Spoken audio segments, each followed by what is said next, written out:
ये बात है 1969 की। डच केमिस्ट पॉल क्रेट्ज़न ने एक रिसर्च करी और ये बताया कि जब nitrogen oxides free oxygen atoms से रिएक्ट करती हैं तो ओजोन का फॉर्मेशन स्लो हो जाता है। साथ ही ये नाइट्रोजन ऑक्साइड्स ओजोन को डिकम्पोज कर देती हैं नाइट्रोजन डाइऑक्साइड और ऑक्सीजन गैस में। फिर 1974 में यूनिवर्सिटी ऑफ कैलिफोर्निया के केमिस्ट मारियो मोलिना और एफ शेरवुड रोलैंड ने एक रिसर्च करी और उसमें बताया कि ह्यूमंस द्वारा बनाए गए क्लोरोफ्लोरोकार्बन्स, जिन्हें हम CFC बोलते हैं शॉर्ट फॉर्म में, वो स्ट्रेटोस्फीयर में सबसे बड़ा सोर्स है क्लोरीन का, और ये क्लोरीन रिस्पॉन्सिबल है ओजोन को लार्ज अमाउंट्स में डिस्ट्रॉय करने के लिए। बाद में हुई और रिसर्च में पता चला कि ब्रोमीन और कुछ कंपाउंड्स जिनमें ब्रोमीन मिलता है वो क्लोरीन से भी ज़्यादा इफेक्टिव है ओजोन को डिस्ट्रॉय करने में। अपनी इन्हीं रिसर्चेस के लिए क्रेट्ज़न, मोलिना और रोलैंड को 1995 में नोबेल प्राइज भी मिला। वहीं सैटेलाइट्स, एयरक्राफ्ट और ग्राउंड बेस्ड सेंसर्स के मेजरमेंट्स बताते हैं कि 1970s से मिड 1990s तक एक सैंपल्ड एयर कॉलम में पर स्क्वायर मीटर ओजोन के मॉलिक्यूल्स का नंबर ग्लोबली लगभग 5% तक कम हुआ है, जिसमें सबसे ज़्यादा कमी पोल्स की तरफ देखने को मिली और सबसे कम थी ट्रॉपिक्स में। तो आज जानते हैं ओजोन लेयर और ओजोन होल के बारे में। पर उससे पहले अगर आपने चैनल को अभी तक सब्सक्राइब नहीं किया है, प्लीज़ सब्सक्राइब करें और मुझे इसी तरह सपोर्ट करते रहें। चलिए सबसे पहले समझते हैं ओजोन क्या है। ओजोन एक नेचुरल गैस है जो ऑक्सीजन के 3 एटम्स से बनी है।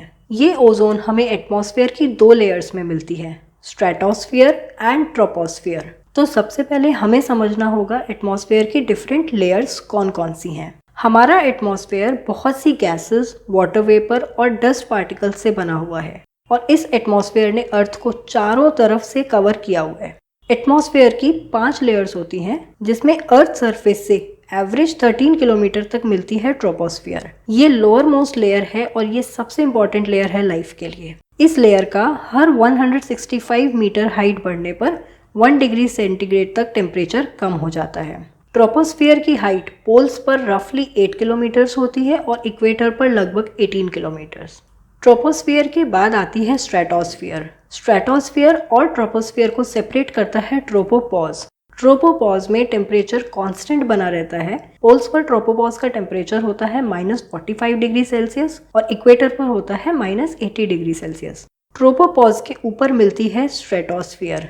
ये एक्सटेंड करती है 50 किलोमीटर्स की हाइट तक। और स्ट्रेटोस्फियर के ऊपर मिलता है मीजोस्फियर, जो कि एक्सटेंड करता है लगभग 80 किलोमीटर्स की हाइट तक, और इसकी अपर लिमिट होती है मीजोपॉज। मीजोपॉज के ऊपर 80 to 400 किलोमीटर्स के बीच में हमें मिलती है थर्मोस्फियर। थर्मोस्फियर में इलेक्ट्रिकली चार्ज्ड पार्टिकल्स, जिन्हें आयंस कहते हैं, वो हमें मिलते हैं। और इसके ऊपर अपर मोस्ट लेयर होती है एक्सोस्फियर, जो धीरे धीरे आउटर स्पेस में मर्ज कर जाती है। तो चलिए अब हम वापस बात करते हैं ओजोन की। तो जैसा हमने जाना कि ओजोन हमें ट्रोपोस्फियर और स्ट्रेटोस्फियर में मिलती है, तो स्ट्रेटोस्फियर में प्रेजेंट ओजोन हमारी अर्थ के लिए अच्छी होती है। स्ट्रेटोस्फियर में ओजोन हमारी अर्थ के अराउंड एक लेयर बनाकर रखती है, जिसे हम बोलते हैं ओजोन लेयर। ये ओजोन लेयर सन से आने वाली अल्ट्रावायलेट लाइट के UVB पोर्शन को एब्जॉर्ब कर लेती है और उन्हें अर्थ तक नहीं पहुंचने देती। ये एक तरह से नेचुरल सनस्क्रीन का काम करती हैं। UVB रेज लिविंग बींग्स में म्यूटेशंस कर सकती हैं। साथ ही साथ स्किन कैंसर और कैटरैक्ट भी इसके हार्मफुल इफेक्ट्स में आते हैं। और न सिर्फ ह्यूमंस और एनिमल्स, UVB रेज क्रॉप्स और मेरीन लाइफ को भी नुकसान पहुंचाती हैं। अब बात करते हैं ट्रोपोस्फियर में प्रेजेंट ओजोन की। ट्रोपोस्फियर में प्रेजेंट ओजोन हमारे लिए अच्छी नहीं होती, क्योंकि ये ओजोन फोटोकेमिकल स्मॉग का फॉर्मेशन करती है। अब पहले हम समझते हैं कि ट्रोपोस्फियर में ओजोन बनती कैसे है। व्हीकल्स नाइट्रोजन ऑक्साइड्स एमिट करते हैं, वहीं paints, printing inks, petroleum products और vehicles volatile organic compounds that is VOCs release करते हैं। ये VOCs हाइड्रोकार्बन्स होते हैं और ये नाइट्रोजन ऑक्साइड्स के साथ सनलाइट की प्रेजेंस में रिएक्ट करते हैं। इस रिएक्शन से बनते हैं एयरबॉर्न पार्टिकल्स और ग्राउंड लेवल ओजोन। इसी को हम बोलते हैं फोटोकेमिकल स्मॉग। ये ग्राउंड लेवल ओजोन हमारे लंग्स को डैमेज करती है और इची और बर्निंग आइज के लिए भी रिस्पॉन्सिबल होती है। आगे बढ़ते हैं अब हम ओजोन डिप्लीशन की तरफ। जब ओजोन के डिस्ट्रक्शन का रेट उसके फॉर्मेशन के रेट से ज्यादा हो जाता है तो उसे हम कहते हैं ओजोन डिप्लीशन। यहाँ डिस्ट्रक्शन ज्यादा रैपिडली होता है देन उसके फॉर्मेशन से। तो ओजोन डिप्लीशन के दो इवेंट्स लेट 1970s से नोट किए गए हैं, जिसमें एक तो धीरे धीरे अर्थ के एटमॉस्फेयर से अबाउट 4% तक ओजोन में कमी आना, और दूसरा जो इवेंट नोट किया गया है वो है स्प्रिंग टाइम में अर्थ के पोलर रीजन्स के ऊपर ओजोन लेयर में बहुत ज्यादा कमी आना। 1985 में ब्रिटिश एंटार्क्टिक सर्वे कर रहे साइंटिस्ट जोसेफ सी फरमन, ब्रायन सी गार्डिनर और जोनाथन डी शैंकलिन ने एक पेपर में पहली बार ओजोन डिप्लीशन के मोस्ट सीवियर केस को डॉक्यूमेंट किया और एंटार्क्टिका के ऊपर होने वाले इस ओजोन डिप्लीशन के फिनोमिना को बोलते हैं ओजोन होल। ओजोन डिप्लीशन के क्या क्या कारण हैं? चलिए अब हम इनके बारे में बात करते हैं। पहला है क्लोरोफ्लोरोकार्बन्स। CFCs बने होते हैं क्लोरीन, फ्लोरीन और कार्बन से। इन CFCs को हम रेफ्रिजरेंट की तरह यूज करते हैं, एरोसॉल स्प्रेज में यूज करते हैं, प्लास्टिक मैन्युफैक्चरिंग में यूज करते हैं और फायर एक्सटिंग्विशर्स में भी यूज करते हैं। कोई भी मॉलिक्यूल इन 3 प्रोसेसेस से यूजुअली एटमॉस्फेयर से रिमूव हो जाता है, जिसमें है फोटो डिसोसिएशन मतलब लाइट से उसका ब्रेकडाउन, बारिश के साथ वॉश आउट हो जाना, या ऑक्सीडेशन। पर CFCs इन सभी प्रोसेसेस से एटमॉस्फेयर से रिमूव नहीं होते हैं और 40 से लेकर 150 साल तक एटमॉस्फेयर में रह सकते हैं। ये एटमॉस्फेयर में पुराने डिस्कार्डेड रेफ्रिजरेटर्स से रिलीज होते हैं और ट्रोपोस्फेयर से स्ट्रेटोस्फेयर की तरफ मूव करते हैं। स्ट्रेटोस्फेयर में CFCs अल्ट्रावायलेट रेज से ब्रेक हो जाते हैं और फ्री क्लोरीन एटम रिलीज करते हैं। ये फ्री क्लोरीन एटम ओजोन के एक मॉलिक्यूल से रिएक्ट करता है और क्लोरीन मोनोऑक्साइड बनाता है। ये क्लोरीन मोनोऑक्साइड ऑक्सीजन के एक एटम से रिएक्ट करता है और ऑक्सीजन मॉलिक्यूल बनाता है और एक फ्री क्लोरीन एटम फिर से बन जाता है। तो जिस फ्री क्लोरीन ने ओजोन को डिस्ट्रॉय किया था वो साइकिल के एंड में फिर से बन जाता है और वो फिर से ओजोन को डिस्ट्रॉय करता है।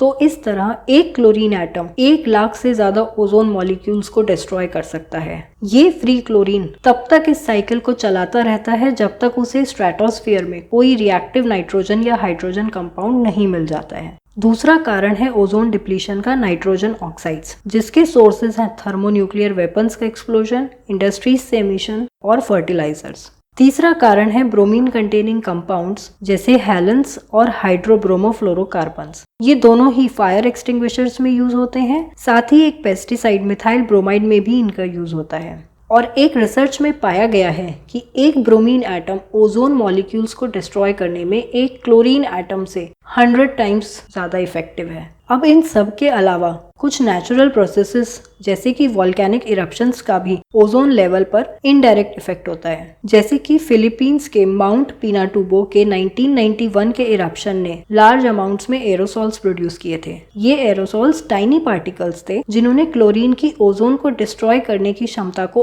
और बढ़ा दिया था। ये एरोसॉल्स स्ट्रेटोस्फीयर में एक सरफेस क्रिएट करते हैं जिस पर CFC से रिलीज्ड क्लोरीन ओजोन को डिस्ट्रॉय कर सकता है, पर ये वॉल्केनोस से होने वाला इफेक्ट बहुत ही शॉर्ट लिव्ड होता है।